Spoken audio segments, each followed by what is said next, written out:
नमस्कार दोस्तों। आज मैं आपके लिए गणित के इंपॉर्टेंट क्वेश्चन लेकर के आया हूं। आप सभी लोग ग्रुप डी की तैयारी में बिल्कुल लग जाइए, समय वेस्ट बिल्कुल ना करें। तो चलिए स्टार्ट करते हैं। पहला सवाल, यदि एक्स वाई बराबर 18 और X square plus Y square बराबर 45 है तो एक्स प्लस वाई का मान क्या होगा। देखिएगा, एक्स और वाई बीच में जब कोई साइन नहीं होता है तो गुना होता है। एक्स गुने वाई का मान आपके पास 18 है, ठीक है, और X square plus Y square का मान आपके पास 45 है। बोला क्या है, एक्स प्लस वाई क्या होगा।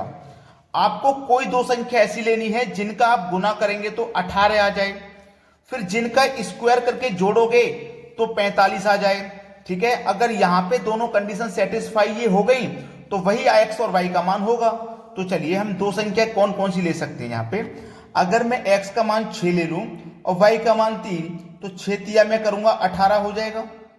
x का मान मेरा 6 लिया, y का मान मैंने 3 लिया, दोनों का मैं क्या करूंगा, वर्ग करूंगा और जोड़ूंगा। तो 6 का वर्ग अगर मैं करूं तो 36 और 3 का वर्ग अगर मैं करूं तो 9 और दोनों को जोड़ूं तो देखो 45 हो जाएगा। तो मेरा देखो 45 भी हो गया, ठीक है। तो मेरी दोनों ही कंडीशन सेटिस्फाई हो गई। मुझे ये पता लग गया x का मान मेरा 6 है, y का 3, तो मैं x का मान 6 रखूंगा और y का मान मैं 3 रखूंगा और जब दोनों को जोड़ूंगा 6 और 3 9 हो जाएगा। मतलब मेरे इस सवाल का जो सही जवाब है, जो संख्या मेरी निकल के आएगी 9 हो जाएगी, यानी कि डी फॉर आपका आंसर बिल्कुल सही है 9। ठीक है ना, क्लियर हुआ ना सभी को। और जितने भी बच्चे ग्रुप डी की तैयारी कर रहे हैं हमारे चैनल पे अगर आ गए हो तो तुरंत सब्सक्राइब कर लो। और रेगुलर 3 वीडियो 2 वीडियो 3 वीडियो आपके लिए मैं रीजनिंग और मैथ्स के करा रहा हूं, जिससे कि आपकी कंपटीशन की तैयारी अभी से पहले से ही अच्छी हो जाए। ठीक है दोस्तों, चलिए अब देखते हैं अगला सवाल। अगला प्रश्न है, एक वस्तु के क्रय मूल्य तथा विक्रय मूल्य का अनुपात 13:9 है। किस किस का, क्रय मूल्य यानी कि कॉस्ट प्राइस, विक्रय मूल्य यानी कि सेलिंग प्राइस। इसका अनुपात कितना है, 13:9 है।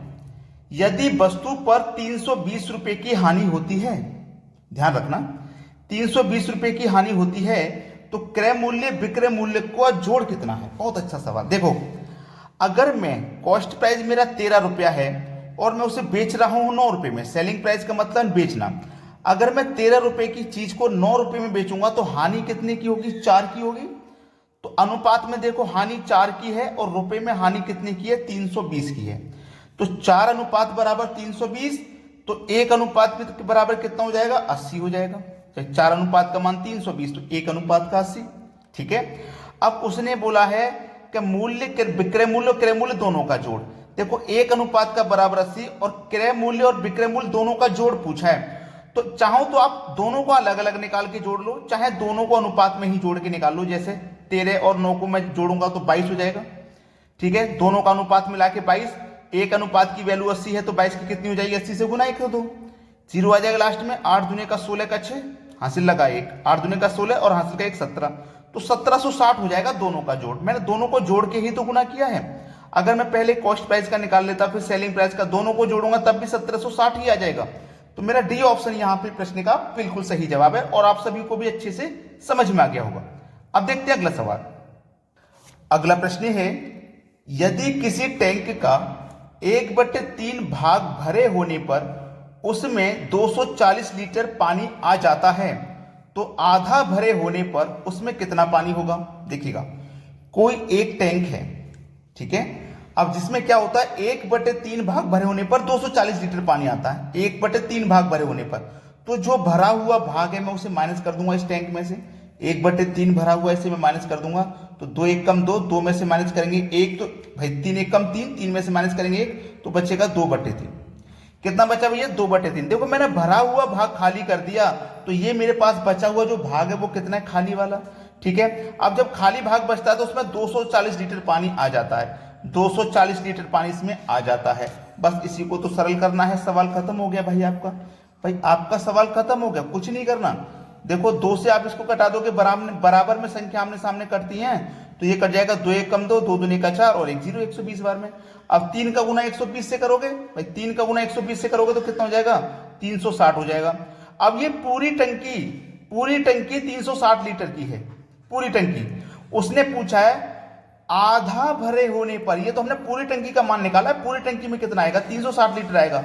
उसने बोला आधा भरा होने पर उसमें कितना पानी आएगा, आधा भरा होने पर, तो 360 का आप आधा कर दो, 2 से डिवाइड कर दो, तो कितना हो जाएगा भैया 180 लीटर। तो उसमें आधा भरा होने पर जो पानी आएगा वो 180 लीटर होगा, यानी कि सी ऑप्शन सवाल का बिल्कुल सही जवाब है। अब देखते हैं अगला सवाल।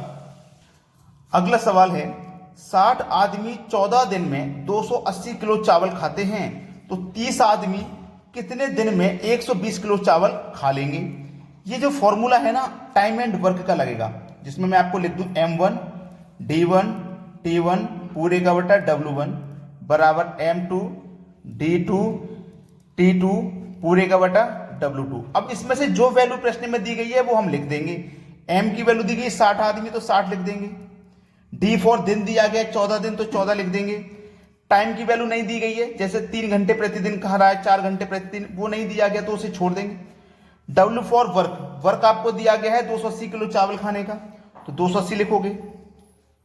बाद में कितने व्यक्ति दिए गए हैं, बाद में कितने व्यक्ति हैं भैया, बाद में व्यक्ति दिए गए हैं आपके 30, तो 30 ले लो।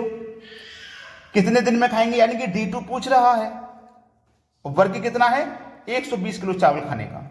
बस इसी को तो काट पीट करके सॉल्व कर लो, आंसर आ गया, बस कुछ नहीं है इस सवाल में। अब देखो इसको जब कटाओगे तो देखो 0 से 0 कट जाएगा, ठीक है, यहां भी 0 से 0 कट जाएगा। 14 एकम 14, 14 दूनी का 28 कट गया, ठीक है। 2 से 6 कट जाएगा 3 बार में, ठीक है। अब देखो 3 एकम 3, 3 चौकू 12 कट गया। अब बचा क्या, 4 से 3 में क्या हो जाएगा गुना, तो 4 तिया 12, और इधर क्या बचा D2, तो कितने दिन में खा लेंगे भैया, D2 का मतलब 12 दिन में खा लेंगे। सवाल आपका खत्म हुआ, 12 दिन, यानी कि बी ऑप्शन आपके प्रश्न का बिल्कुल यहां पे सही जवाब है। अब देखते हैं अगला सवाल। अगला प्रश्न है, एक छात्र को परीक्षा में पास होने के लिए 40% अंक लेने थे, उसने 178 अंक प्राप्त किए और 22 अंकों से फेल हो गया, तो कुल पूर्णांक कितने थे। ऐसा प्रश्न बार बार परीक्षा में आता है, तो आपको क्या करना है, दोनों तरफ पास बनाना है, यानी कि एक तरफ आपने पास लिख लिया और दूसरी तरफ भी आप पास लिख लीजिए, ठीक है। पास होने के लिए उसे कितने अंक चाहिए थे, 40%, ठीक है, 40% चाहिए थे, लेकिन उसने पास होने से पहले कितनी गलती कर दी, 22 अंक उसने कम पाए, यानी कि 22 अंक कम पाए तो वो फेल हो गया। उसने कितने अंक पाए थे, 178 अंक पाए थे। अगर ये 22 अंक इसको हम और दे दें, प्लस कर दें इसमें, तो ये 22 अंकों से जो फेल हुआ है ना, अगर हम इसको ये 22 अंक और दे देंगे तो पास हो जाएगा, ये फेल नहीं होगा। तो टोटल अंक कितने हो जाएंगे इसके, 200 अंक इसे चाहिए, यानी कि 40% का मान है, इसको 200 अंक चाहिए थे पास होने के लिए, ठीक है ना। तो हमें निकालना है पूर्णांक कितने थे, पूर्णांक मतलब 100% का मान निकालना है। कैसे निकालोगे भाई, 40% का मान 200 है, 200 है, कितने का मान 40% का, तो 40 से डिवाइड कर दो। 100% का मान निकालने के लिए 100 से मल्टीप्लाई कर दो, गया 0 से 0, 4 पंजे 20, 5 का गुना 100 से करो 500। तो पूर्णांक कितने का था, पूर्णांक था 500 नंबर का, यानी कि बी ऑप्शन आपके इस सवाल का बिल्कुल सही जवाब हो जाएगा। क्लियर हो गया ना सभी को सवाल। अब देखते हैं अगला प्रश्न। अगला सवाल है, एक परीक्षा में कमल ने 70% अंक प्राप्त किए, उसे 4 विषय में से 3 विषय में 81, 66 और 61% अंक मिले, तो चौथे विषय में उसे कितने प्रतिशत अंक मिले। भाई बहुत अच्छा सवाल है। एक परीक्षा में कमल ने 70% अंक प्राप्त किए हैं, 4 विषय में से 3 के नंबर क्लियर कर दिए गए हैं, चौथे का आपको बताना है। तो ये सवाल मैं आपको होमवर्क के लिए दे दूं, आप इसका आंसर मुझे कमेंट करके बता सकते हो क्या आने वाला है, ठीक है। और मेरी एक रिक्वेस्ट है आपसे, कोई भी वीडियो मैं अपलोड करता हूं तो उसे वीडियो को पूरा देखा करें, पूरा देखेंगे तभी तो पूरी जानकारी वीडियो की दी हुई समझ में आएगी, ठीक है। और लाइक और शेयर तो दोस्तों आपको भर भर के करना है, ठीक है दोस्तों, धन्यवाद।